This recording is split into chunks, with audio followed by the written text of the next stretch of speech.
그 아침은 눈을 뜨는 순간부터 정상이 아니었습니다. 눈꺼풀이 납덩이처럼 무거웠습니다. 몸은 바닥으로 꺼지는 것 같았고 억지로 눈을 뜨자 두통이 먼저 몰려왔습니다. 머리 전체를 누가 비틀어주는 것 같았습니다. 속도 울렁거렸습니다. 어젯밤에 제가 마신 건 3잔이 전부였습니다. 소주도 아니고 맥주 몇 잔 정도였는데 그걸로 이렇게 기억이 끊길 만큼 망가질 리가 없었습니다. 평소에 술이 센 편은 아니어도 이건 취한 게 아니라 다른 쪽에 가까웠습니다. 천천히 눈이 뜨였습니다. 창문으로 햇빛이 들어오고 있었습니다. 우리 집 거실에서 들어오는 그 특유의 각도의 빛이었습니다. 천장이 보였습니다. 기숙한 우리 집 천장이었습니다. 다행이다, 집이구나. 그렇게 생각하면서 자연스럽게 옆으로 고개를 돌렸습니다. 아내가 자고 있겠지. 그냥 그런 생각이었습니다. 그런데 뭔가 이상했습니다. 냄새가 달랐습니다. 아내 서은에게서 나는 냄새가 아니었습니다. 낯선 향수 냄새였습니다. 제가 맡아본 적 없는 향이었습니다. 달콤하고 꽃향이 섞인 계열인데 낯설었습니다. 분명히 저희 집에 없는 향이었습니다. 불길한 느낌이 들었습니다. 심장이 조금 빠르게 뛰었습니다. 천천히, 아주 천천히 고개를 돌렸습니다. 숨이 막혔습니다. 제 침대에 누운 사람은 아내 서은이 아니었습니다.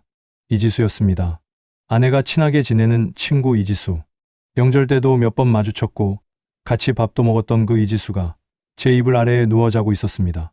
벌떡 일어났습니다. 머리가 핑 돌았습니다. 심장이 이상하게 빠르게 뛰었습니다.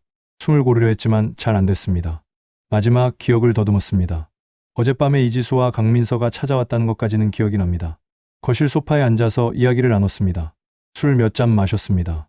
그러다가 어지러운 느낌이 들었습니다. 눈이 감기려 했습니다. 그리고 기억이 완전히 끊겼습니다.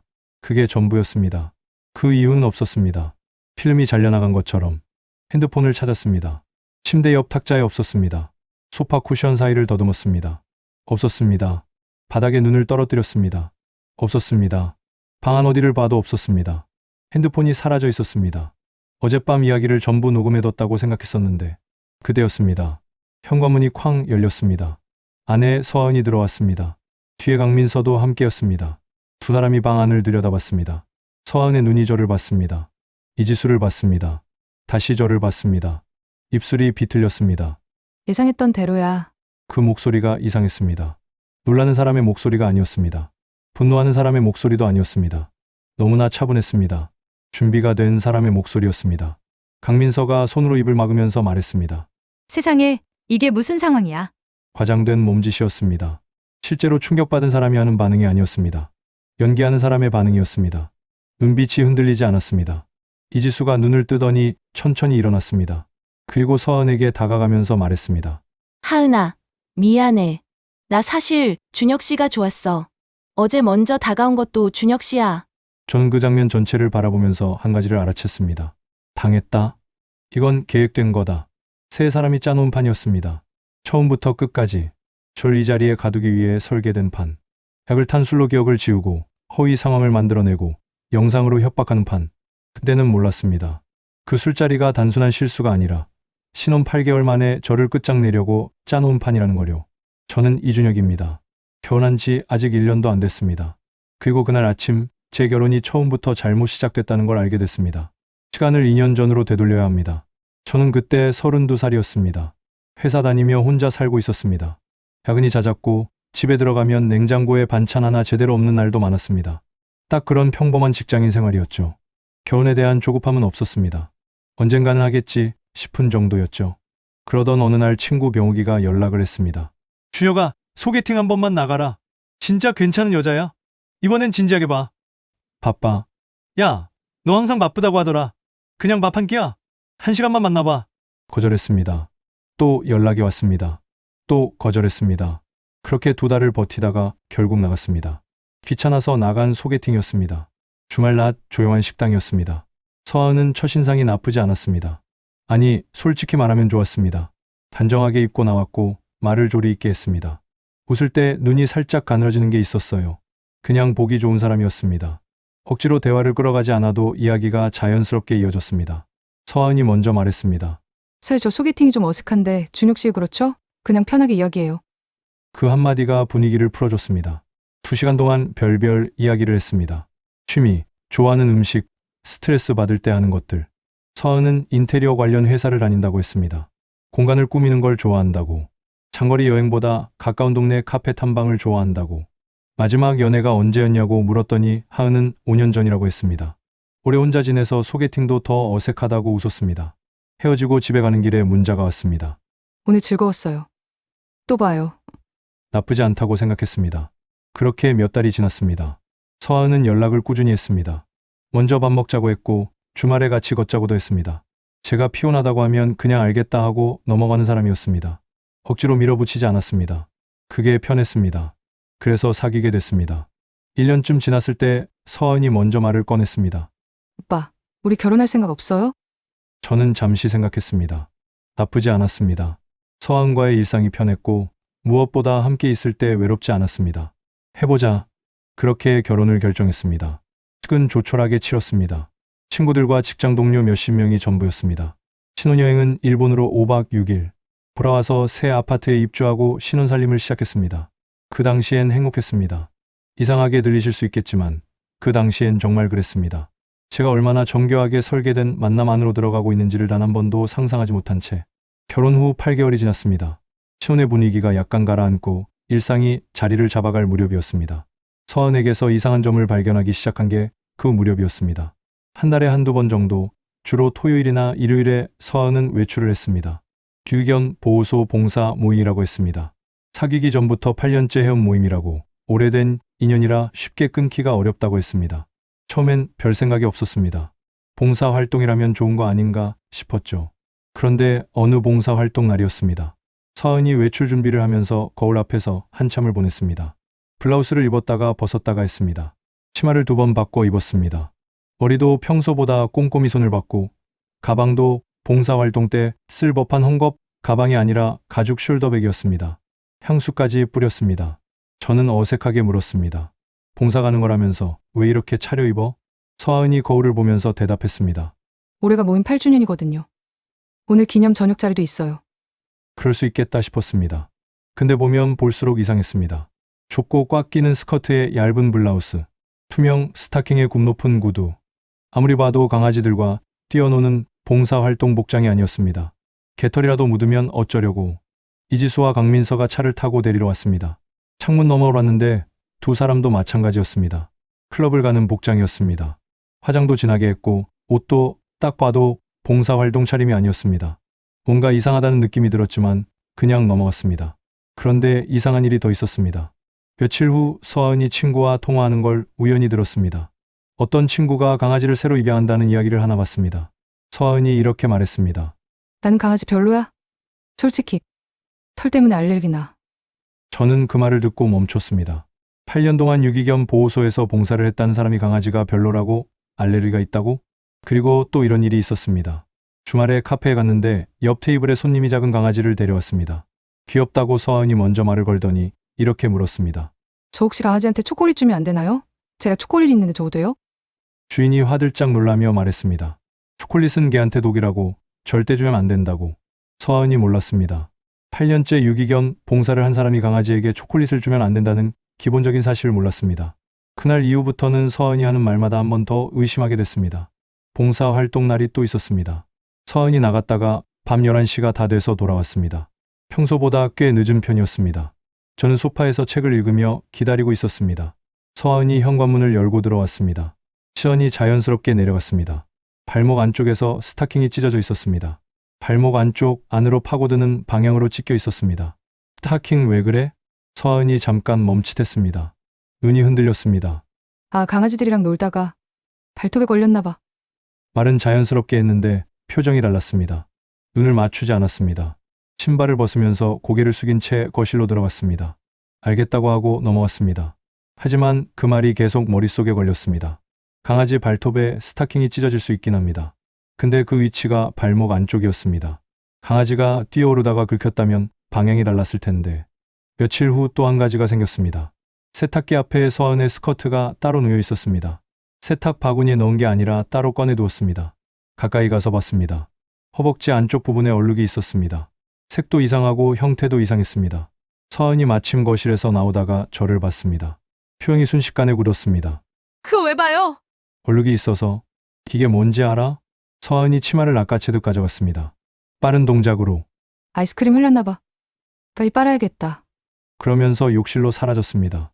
저는 그 자리에 서 있었습니다. 아이스크림이라고 했습니다. 그런데 그 얼룩의 위치와 모양이 냉동식품이 흘러내려 만들어지는 형태가 아니었습니다. 그리고 무엇보다 그 얼룩을 발견한 순간 서한의 얼굴이 들킨 사람의 얼굴이었습니다. 저는 그날 밤 한참을 뒤척였습니다. 치운인데 설마 싶었고 아직 1년도 안 됐는데 내가 너무 예민한 건가 싶기도 했습니다. 그런데 한 번 들어온 의심은 쉽게 빠지지 않았습니다. 하지만 현실은 기다려주지 않았습니다. 그로부터 2주쯤 지난 월요일 아침이었습니다. 출근하려고 아파트 로비를 가로질러 엘리베이터 앞으로 걸어가다가 게시판 쪽에 사람들이 몇 명 모여 수군거리는 걸 봤습니다. 발걸음을 멈추고 가까이 갔습니다. 게시판에 A사 용지 한 장이 테이프로 붙어 있었습니다. 가지런히 정렬된 활자체. 분명히 화가 난 사람이 써서 붙인 거였는데 글자 하나하나가 또렷했습니다. 읽기 시작했습니다. 2줄을 채 읽기도 전에 심장이 내려앉았습니다. 거기에 아내의 이름이 있었습니다. 서하은. 그리고 바로 아래에 우리 집 동호수. 그리고 이런 내용이 있었습니다. 이 아파트에 사는 서하은은 유부남과 8년 동안 불륜 관계를 유지하고 있습니다. 피해를 당한 본처가 알립니다. 손이 떨렸습니다. 동명이인 아닐까? 설마. 저는 다시 읽었습니다. 동호수까지 정확했습니다. 저희 집이었습니다. 주변 사람들의 시선이 느껴졌습니다. 온몸이 뜨거워졌습니다. 벽보를 뜯었습니다. 손이 떨려서 제대로 뜯어지지도 않았습니다. 종이가 일부 찢기면서 겨우 떼어냈습니다. 집에 들어왔습니다. 서하은은 이미 출근하고 없었습니다.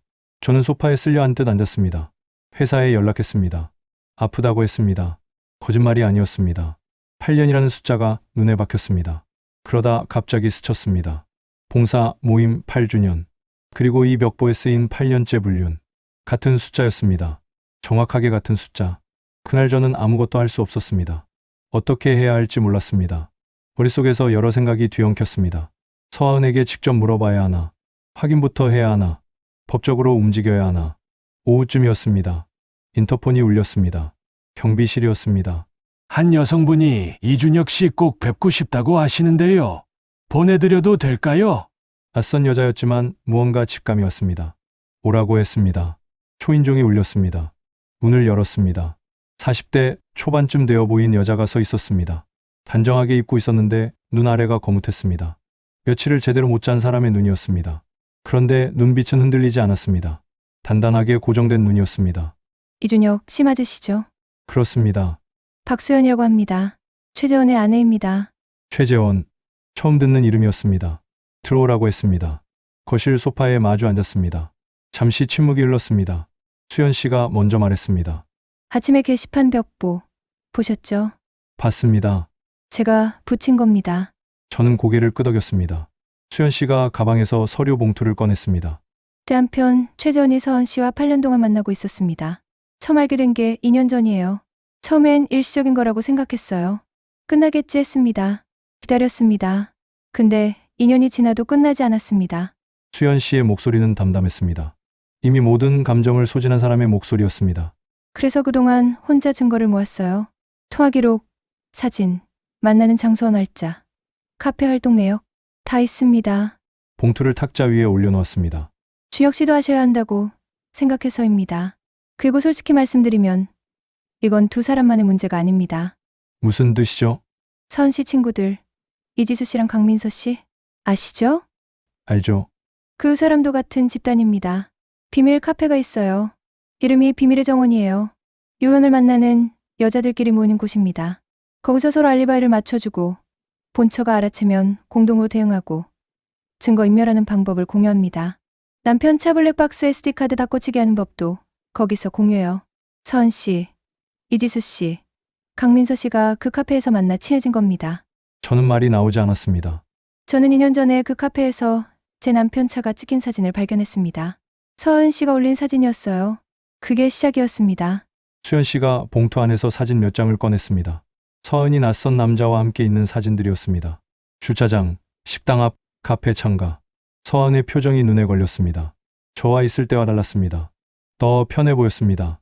마지막으로 한 가지만. 저는 이미 서은 씨를 직접 만난 적이 있어요. 몇 달 전에요. 그날 일이 있었는데 그건 준혁 씨가 더 알게 되시면 자연스럽게 이해하실 겁니다. 메모지를 탁자에 놓고 수연 씨가 갔습니다. 저는 메모지를 손에 쥔 채 한동안 그 자리에 있었습니다. 밤이 됐습니다. 서하은이 퇴근해서 들어왔습니다. 저는 아무것도 모르는 척했습니다. 밥을 먹었고 TV를 봤습니다. 서하은도 평소와 다르지 않게 행동했습니다. 서하은이 잠든 걸 확인하고 거실로 나왔습니다. 핸드폰을 들었습니다. 수연 씨가 메모지에 적어준 카페 이름을 검색했습니다. 비밀의 정원. 카페가 존재했습니다. 비공개 카페라서 회원이 아니면 내용은 볼 수 없었습니다. 하지만 회원 수는 표시가 됐습니다. 35,200명. 눈을 비볐습니다. 다시 봤습니다. 숫자가 틀리지 않았습니다. 35,000명이 넘는 회원. 그런 카페가 실제로 있다는 게, 거기 가입한 사람이 이 숫자라는 게, 서하은의 아이디가 필요했습니다. 수연 씨에게서 아이디 형식을 들어 알고 있었습니다. 비밀번호는 직접 맞춰야 했습니다. 서하은이 쓰는 패턴이 몇 가지 있었습니다. 시도했습니다. 틀렸습니다. 다시 세 번째 시도에서 됐습니다. 화면이 바뀌었습니다. 카페의 내부가 열렸습니다. 게시판이 빼옥했습니다. 오빠가 이번 주에 못 만난대요. 속상해요. 본처한테 문자가 왔는데 어떻게 대처해야 할까요? 블랙박스 SD카드 교체 타이밍이 언제가 좋을까요? 간호사 친구 있는 분 연락처 공유해드려요. 진단서 발급 쪽으로. 마지막 두 제목에서 손이 멈췄습니다. 이 카페가 단순히 불륜 이야기를 나누는 게 아니라 조직적으로 운영되고 있다는 게 느껴졌습니다. 들키지 않는 방법, 본처를 역이용하는 방법, 증거를 인멸하는 방법까지 체계적으로 공유되고 있었습니다. 서하은의 활동 내역을 찾았습니다. 게시글이 340개가 넘었습니다. 댓글은 그 몇 배였습니다. 페이지를 맨 아래까지 내렸습니다. 처음 가입했을 때의 글부터 보고 싶었습니다. 찾았습니다. 8년 전의 글이었습니다. 제목조 오늘부터 1일이에요. 클릭했습니다. 서하은이 쓴 글이었습니다. 26살 미혼이에요. 부끄럽지만 솔직하게 쓸게요. 오늘 재원 오빠랑 1일 됐어요. 모두들 응원해주세요. 오빠가 기혼이에요. 아내분이 첫째 임신 중이에요. 저희 둘 다 이게 옳지 않다는 거 알아요. 근데 마음이 어떻게 되질 않아요. 임신 중인 아내가 있는 남자와 시작했다는 내용을 이렇게 쓰고 응원을 구하는 글이었습니다. 댓글들이 달려 있었습니다. 사랑에 죄가 어딨어요. 화이팅! 우리도 처음엔 다 그랬어요. 괜찮아요.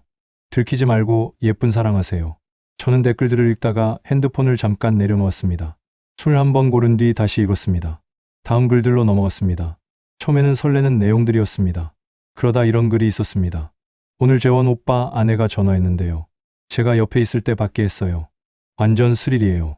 아내는 아무것도 모르고 평범하게 통화하고 있고 이러면 안 되는 건 아는데 왜 이렇게 짜릿하죠? 저는 그 글에서 멈췄습니다. 임신 중인 아내의 전화를, 그 통화를 옆에서 듣는 걸 짜릿하다고 표현하는 사람이 제 아내라는 게, 그 글 아래 달린 댓글들. 맞아요. 그 순간이 진짜 도파민이에요. 와, 완전 쫄깃하겠다. 저도 해보고 싶다. 저는 핸드폰 화면을 꺼버렸습니다. 한동안 아무것도 할 수 없었습니다. 이 사람을 8년 동안 모르고 살아온 수연 씨가 떠올랐습니다. 그리고 저도 마찬가지라는 게, 1년을 사귀고 결혼해서 8개월이 지났는데 이 사람의 진짜 얼굴을 저는 단 한 번도 본 적이 없었던 거구나 하고 다시 핸드폰을 켰습니다. 읽어야 했습니다. 다 알아야 했습니다. 글을 계속 읽어 나갔습니다. 시간이 흐르면서 서하은의 글 톤이 달라졌습니다. 처음에 설레는 이야기에서 점점 갈등하는 이야기로, 그리고 나중에는 요구하는 이야기로, 이혼을 요구한 글이 나왔습니다. 재원 오빠한테 이혼하라고 했어요. 이렇게 몰래 만나는 게 너무 힘들어요. 우리가 진짜 사랑이면 당당하게 살아야 하는 거 아닌가요? 왜 항상 나만 숨어야 해요? 그 다음 글에 최재원의 반응이 나왔습니다. 오빠가 이렇게 말했어요. 부부로 사는 게 사랑만으로 되는 게 아니라고. 이혼이 그렇게 쉬운 게 아니라고. 그러면서 동고동락이라는 말 아냐고 하더라고요. 오빠가 그랬어요. 배운 건 각자 배우자랑 감당하고 즐거운 건 우리끼리만 나누자고. 동락만 하자고. 동락만 하자. 저는 그 문장을 여러 번 읽었습니다. 자기 아내는 괴로운 현실 속에 두고 좋은 건 자기가 다 챙기겠다는 논리였습니다. 그걸 사랑이라는 이름으로 포장해서. 서하은의 다음 글이 있었습니다. 처음엔 화가 났는데 생각해보니 맞는 것 같기도 해요. 오빠가 저한테 주는 것만으로도 충분한 것 같고요. 이렇게 사는 것도 나쁘지 않겠다는 생각이 들어요. 스스로를 납득시켜가는 과정이 글 안에 담겨 있었습니다. 그런데 어느 시점에 관계가 흔들리기 시작했습니다. 맞았던 데가 아직도 아파요. 저는 이 문장에서 멈췄습니다. 맞았다고? 다음 글을 봐야 했습니다. 글을 계속 읽었습니다. 수연 씨가 직접 서하은을 찾아간 날의 이야기가 나왔습니다. 어제 재원 오빠 아내가 저한테 찾아왔어요. 어떻게 알았는지. 너무 무서웠어요. 소리를 지르더니 뺨을 때렸어요. 많이 아팠어요. 지수랑 민서가 같이 있었는데. 그리고 다음 글. 지수가 다 찍었어요. 영상으로. 그리고 민서 친구가 간호사거든요. 진단서 받을 수 있대요. 나중에 유용하게 쓸 수 있다고. 전치 3주 정도는 나오면 합의금 이야기 꺼낼 수 있다고 했어요. 민서가 빗자루 미리 옆에 갖다 놓은 게 신의 한 수였어요. 빗자루를 미리 갖다 놓았다는 부분에서 손이 멈췄습니다. 수연 씨가 서은을 찾아갔을 때 이지수와 강민서는 이미 그 상황을 준비하고 있었던 겁니다.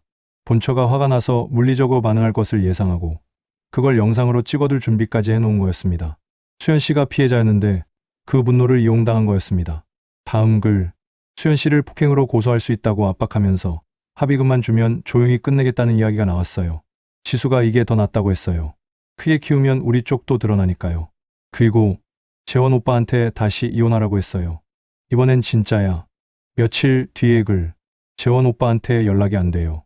잠수 탄 것 같아요. 너무 화가 나는데 이 와중에 보고 싶어 미칠 것 같아요. 최재원이 이혼 요구를 받자 도망쳐버린 거였습니다. 잠수를 탄 최재원. 연락이 안 되는 상황에서 서은이 카페에 글을 올렸습니다. 마음이 너무 힘들어요. 오빠가 이럴 수 있냐고 생각했는데 막상 연락이 안 되니까 보고 싶어서 미칠 것 같아요. 좋은 점 좀 아시는 분 계세요? 댓글들이 달렸습니다. 그 중에 한 회원이 댓글을 달았습니다. 저도 얼마 전에 비슷한 상황이었어요. 제가 자주 가는 타로 카페 있는데 정말 정확해요. 같이 가실래요? 서은이 갔습니다. 이지수와 강민서 그리고 그 카페 회원 몇 명이 함께 타로점을 본 날의 글이 있었습니다. 오늘 타로 봤어요. 춤집 언니가 이렇게 말해줬어요. 지금 이 사람이랑 이어지려면 질투심을 자극해야 한다고. 남자는 원래 쫓아가면 도망가고 멀어지면 쫓아온다고. 다른 남자를 만나라고 했어요. 결혼까지 해보라고도 했어요. 카페 회원 댓글. 진짜요? 결혼까지요? 좀 극단적인 방법이긴 한데 효과는 있을 것 같아요. 서한의 답. 저도 처음엔 설마 했는데 생각해보니까 이게 제 운명일 수도 있겠다 싶더라고요. 재원 오빠가 진짜 사랑이면 제가 결혼해도 그쪽이 먼저 달려올 거잖아요. 그리고 솔직히 저도 안정적인 생활이 필요하기도 하고요. 그리고 마지막 문장. 재원 오빠가 돌아오기만 하면 그 남자는 언제든 정리하면 되는 거니까. 언제든 정리하면 되는 그 남자. 그게 저였습니다. 저는 그 문장 앞에서 핸드폰을 내려놓았습니다. 아무 감정도 느껴지지 않았습니다. 느껴야 할 감정이 너무 많아서 아무것도 오지 않는 상태였습니다. 잠시 있다가 다시 핸드폰을 들었습니다. 계속 읽어야 했습니다. 소개팅에 나갔다는 글이 있었습니다. 오늘 소개팅 나갔어요. 나쁘지 않은 남자예요. 어리고 안정된 직장도 있어요. 연락처 받자마자 재원 오빠한테 문자 보냈어요. 어리고 안정적인 남자 새로 만났다고. 잘 볼 것 같다고. 그리고 이어서 분 만에 전화가 왔어요. 재원 오빠가 누구냐고, 몇 살이냐고, 어디 사람이냐고. 완전 질투하는 거 다 느껴졌어요. 춤집 언니 말이 맞았어요. 10분. 저는 그날을 떠올렸습니다.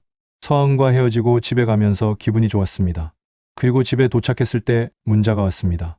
오늘 즐거웠다고, 또 보자고. 저는 그 문자를 받고 설레는 마음이 있었습니다. 그런데 서은은 그 문자를 보내기 전에 이미 다른 남자한테 문자를 먼저 보냈던 겁니다. 저보다 먼저. 카페 글이 계속됐습니다. 재원 오빠가 다시 연락해요. 소개팅 남자랑도 계속 만나기로 했어요. 재원 오빠 질투심 계속 유지하려면 필요하거든요. 그리고 사실 이 사람도 나쁘지 않아요. 밑에 깔고 있으면 든든해요. 든든하게 깔고 있으면 된다.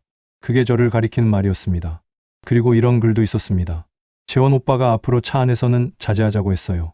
제 남자친구가 눈치채면 안 된다고. 맞는 말이긴 해서 불륜 상대가 저를 위해 조심하기로 한 거였습니다. 그리고 그 차 안에서의 흔적이 나중에 치마 얼룩으로 남은 거였겠죠. 저는 그 글을 읽으면서 이상하게도 웃음이 나올 것 같았습니다. 분노가 아니라 허탈함 때문에. 글들을 따라가다 보니 결혼 준비 과정이 나왔습니다. 서은이 저에게 먼저 결혼 이야기를 꺼낸 날에 글이 있었습니다. 오늘 남자친구한테 결혼하자고 말했어요. 반응이 좋아요. 재원 오빠한테 바로 알렸어요. 오빠가 엄청 동요하는 거 느껴져요. 역시 이래야 오빠가 움직여요. 그리고 청첩장 날의 글. 오늘 결혼 날짜 잡았어요. 재원 오빠한테 청첩장 사진 보냈어요. 오빠가 눈물이 날 것 같다고 했어요. 미안하다고도 했어요. 미안하면 이혼하면 되잖아요. 말만 하면 뭐해요. 그리고 결혼식 당일의 글. 드디어 결혼식이에요. 시작 전에 혼자 있는 시간에 잠깐 글 올려요. 드레스 입고 대기실에서. 재원 오빠가 식장 밖에 와 있대요. 안에 들어올 순 없지만 와줬대요. 보고 싶은데 나갈 수가 없어요. 다음에 봐요. 행복해요. 식장 밖에 와 있다고. 저는 그날 결혼식장에서 서은이 버진로드를 걸어오기를 기다리고 있었습니다. 오늘부터 진짜 시작이구나 싶었습니다. 서은은 그 시간에 웨딩드레스를 입은 채 다른 남자에게 메시지를 보내고 있었습니다. 신혼여행 이후의 글. 일상으로 돌아왔어요. 재원 오빠도 다시 만나기 시작했어요. 남편은 몰라요. 앞으로도 모를 거예요. 앞으로도 모를 거예요. 내 결혼식이 무대였구나. 아내가 웨딩드레스를 입고 버질로드를 걸어올 때도 마음속에는 다른 남자가 있었구나. 서은이 퇴근해서 들어왔을 때 저는 불도 안 켜고 소파에 앉아 있었습니다. 왜 불 안 켜요? 앉아. 서은이 멈췄습니다. 제 목소리에서 뭔가를 느꼈는지 잠깐 굳었습니다. 왜요? 무슨 일 있어요? 저는 핸드폰을 내밀었습니다. 카페 글이 열려있는 화면을. 서은이 봤습니다. 눈이 빠르게 화면을 훑었습니다. 얼굴이 굳었습니다. 이건 제 아이디가 맞는데 제가 쓴 글이 아니에요. 친구한테 빌려준 거예요. 어느 친구? 이지수요. 저는 차갑게 말했습니다. 이지수도 같은 카페 회원이잖아. 서은이 입을 다물었습니다. 유기겸 봉사모임 8주년이라고 했잖아. 그런데 내가 최재원이랑 만나기 시작한 것도 정확히 8년 전이더라. 그 남자 아내가 임신 중일 때부터. 서은의 얼굴이 하얗게 됐습니다. 나한테는 마지막 연애가 5년 전이라고 했잖아. 전부 거짓말이었잖아. 오해야. 진짜 오해라고. 결혼식 날에도 그 남자한테 문자 보낸 거는 식장 밖에 와 있다고? 그것도 오해야? 서은이 아무 말도 못했습니다. 소개팅 나간 날 나한테 문자 보내기 전에 먼저 그 남자한테 문자 보냈잖아. 10분 만에 전화 왔다고 카페에 올렸던 거 봤어. 나는 질투 유발이라고 했던 거야? 그 남자가 돌아오기만 하면 나는 언제든 동의하면 되는 남자였던 거잖아. 서은이 눈을 감았습니다. 저는 소파에서 일어났습니다. 분노가 치솟았다가 오히려 텅 빈 느낌이 들었습니다. 나는 뭐였니? 이 결혼이 처음부터 너랑 그 남자를 위한 거였어? 내가 살아있는 사람이야. 재물이야. 목소리가 흔들렸습니다. 흔들리지 않으려 했는데 안 됐습니다. 그날 저는 이혼 소송을 준비하겠다고 했습니다. 서은의 눈빛이 그 말을 듣는 순간 달라졌습니다. 나중에야 이해했습니다. 서은이 그 자리에서 이미 다음 계획을 시작하고 있었던 겁니다. 이혼 이야기를 꺼낸 이후 며칠이 지났습니다. 저는 변호사를 찾아갔습니다. 불륜 사실을 입증할 직접적인 증거가 필요하다고 했습니다. 카페 글은 있었지만 서은 본인이 작성했다는 걸 입증하는 과정이 복잡했습니다. 증거를 모으는데 시간이 걸릴 것 같았습니다. 그런데 어느 날 저녁 이지수와 강민서가 찾아왔습니다. 서은이 없는 시간이었습니다. 두 사람이 현관 앞에 서 있었습니다. 준혁 씨, 드릴 말씀이 있어서요. 들어오라고 했습니다. 거실 소파에 앉았습니다. 이지수가 먼저 말했습니다. 저희 솔직히 말씀드릴게요. 하은이 일, 저희가 몰랐던 게 아니에요. 저는 가만히 들었습니다. 근데 저희도 입장이 너무 복잡했어요. 하은이가 저희한테도 협박을 했거든요. 저희가 알리바이 안 해주면 저희 일도 다 알리겠다고. 그래서 어쩔 수 없이 도운 거예요. 저희도 피해자예요. 강민서가 거들었습니다. 저희가 정말 말렸어요. 걔가 워낙 고집이 세서. 그한테 완전히 빠져 있어서 말이 안 통했어요. 이지수가 눈물을 조금 보였습니다. 솔직히 그때도 완전히 잊은 건 아니었습니다. 오히려 두 사람이 무슨 말을 하려고 왔는지 직접 들어두는 게 낫겠다고 생각했습니다. 변호사도 당사자들이 스스로 한 말을 확보해두면 도움이 될 수 있다고 했습니다. 그래서 일단 집 안으로 들였고 대화가 길어질 것 같자 휴대전화를 테이블 위에 엎어놓고 몰래 녹음 버튼부터 눌렀습니다. 술 꺼냈습니다. 이야기가 이어졌습니다. 들을수록 충격적인 이야기들이었습니다. 전 한 잔, 두 잔 마셨습니다. 새해 잔째였습니다. 그런데 갑자기 몸이 이상했습니다. 술이 이렇게 빨리 취한 적이 없었는데 어지러웠습니다. 이야기 소리가 멀어지는 것 같았습니다. 몸이 무거워졌습니다. 눈이 저절로 감기려 했습니다. 이상하다는 생각이 스쳤습니다. 이건 술 취함이 아니다. 새해 잔으로는 이렇게 안 된다.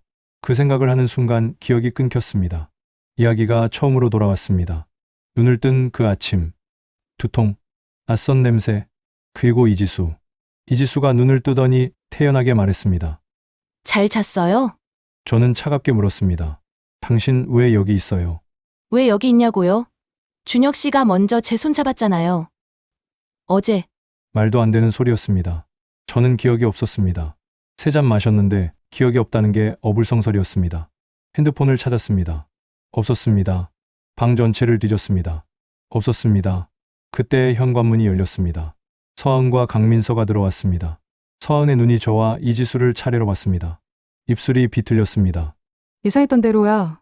강민서가 손으로 입을 막으며 말했습니다. 과장된 반응이었습니다.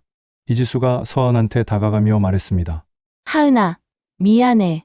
나 사실 준혁 씨가 좋았어. 어제 먼저 다가온 것도 준혁 씨야. 저는 차갑게 말했습니다. 다 짰지. 너네 셋 다. 서은이 저를 봤습니다. 내 바람 피우니까 의심한 줄 알았더니. 자기가 뒤에서 딴 여자 만나고 있으니까 선제 공격한 거였네. 전 소리를 지르지 않았습니다. 대신 말했습니다. 너희 내 술에 약 탔지?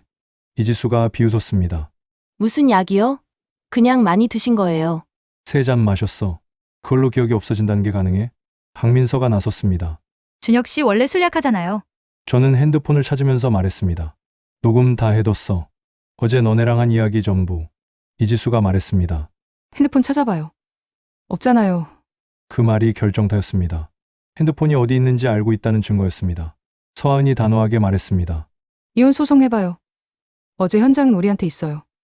지수가 증언해줄 거고 민서도 해줄 거예요. 내가 받아둔 정신과 진료 기록도 있어요. 당신 때문에 불안하고 잠도 못 잔다고 상담받아둔 거 그걸로 몰아가면 돼요. 영상도 있어요. 어제 당신이 지수랑 있던 거. 없애고 싶으면 위자료 줘요. 조용히 이혼하면 다 없애줄게요. 직장에도 안 알릴게요. 박민서가 거들었습니다.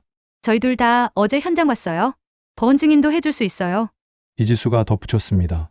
직장에 알리는 건 정말 어렵지 않아요. 준혁 씨 회사 어딘지 알잖아요. 3사람이 처음부터 짜놓은 판이었습니다. 저는 3사람을 바라봤습니다. 나가. 서하은이 비웃었습니다. 우리 집이기도 한데요. 나와 당신이 같이 쓰는 집이야. 그리고 나는 지금 이 3사람이 여기 있는 걸 원하지 않아. 나가. 결국 3사람이 나갔습니다. 현관문이 닫히는 소리가 났습니다. 저는 바닥에 주저앉았습니다. 핸드폰이 없었습니다. 녹음은 사라진 겁니다. 서하은 쪽에는 영상이 있고 진술할 증인이 누리고 정신과 진료 기록까지 준비해 둔 상태였습니다. 정말 막막했습니다. 눈앞이 캄캄하다는 말이 딱 그때를 두고 하는 말이더군요. 수연 씨에게 연락했습니다. 상황을 설명했습니다. 수연 씨는 놀라지 않았습니다. 그럴 것 같았어요. 그 사람들 본처들한테도 비슷한 수업을 써요. 저한테도 그랬거든요. 제가 준비해뒀어요. 수연 씨에게는 2년치 증거가 있었습니다. 서하은과 최재원의 관계에 관한 것들.